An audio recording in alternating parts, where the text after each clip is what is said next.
قبر کی پہلی رات۔ قبر کی پہلی رات کا منظر کیسا ہوگا؟ یہ ایک ایسا سوال ہے جس کی تلاش میں ہر دوسرا شخص نظر آتا ہے۔ آج ہم اس سوال کا جواب آپ کے لیے اسلامی نقطہ نظر سے لے کر حاضر ہوئے ہیں۔ اس کے علاوہ آپ کو یہ بھی بتائیں گے کہ آخر قبر انسان کو کیسے پکارتی ہے؟ کیا یہ پکار انسان کو سنائی دیتی ہے؟ قبر کی پکار۔ حضرت ابو سعید خدری رضی اللہ تعالیٰ عنہ سے روایت ہے کہ سرور کائنات صلی اللہ علیہ وسلم نے فرمایا، لوگوں، لذتوں کو ختم کرنے والی موت کو کثرت سے یاد کیا کرو۔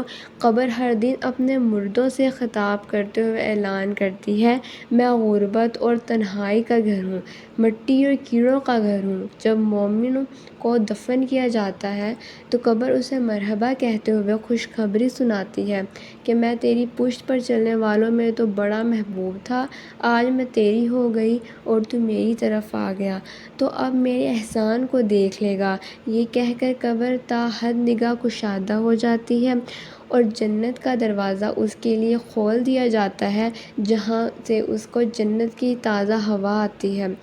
حضرت ابو ہریرہ رضی اللہ تعالیٰ عنہ کا بیان ہے کہ رسول پاک صلی اللہ علیہ وسلم ایک جنازے میں شریک ہوئے، پھر فرمایا، میں بھی آپ صلی اللہ علیہ وسلم کے ہمراہ تھا۔ آپ صلی اللہ علیہ وسلم ایک قبر کے پاس بیٹھے اور فرمایا، یہ قبر ہر دن بآواز بلند کہتی ہے، اے آدم کی اولاد، تو کیوں مجھے بھول گیا؟ کیا تجھے یہ معلوم نہیں کہ میں تنہائی کی غربت کا گھر ہوں، وحشت کا گھر، کیڑوں مکوڑوں کا گھر ہوں، میں بہت تنگ گھر ہوں، مگر اللہ جس کے لیے کشادگی کا حکم فرمائے گا اس کے لیے کشادہ ہو جاؤں گی۔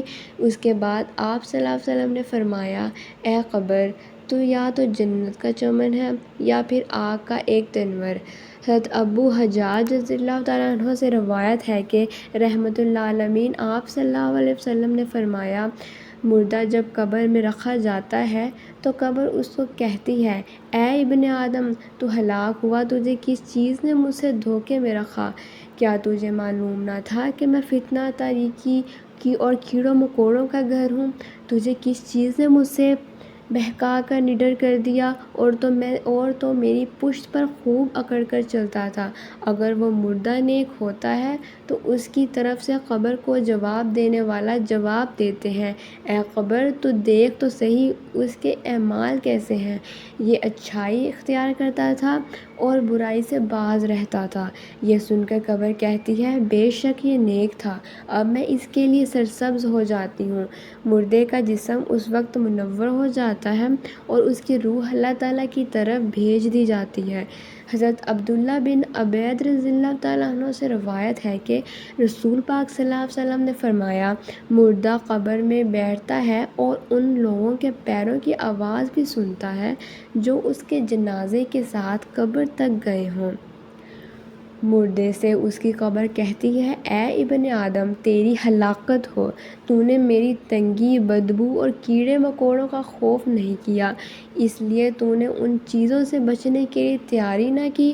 بدعمال مردے سے قبر کہتی ہے، تجھے میری تاریکی، میری وحشت، میری تنہائی اور تنگی اور میرا غم یاد نہیں رہا؟ اس کے بعد قبر اس کو جکڑ دیتی ہے، جس کے بعد اس کی پسلیوں کی ہڈیاں ایک دوسرے میں پیوست ہو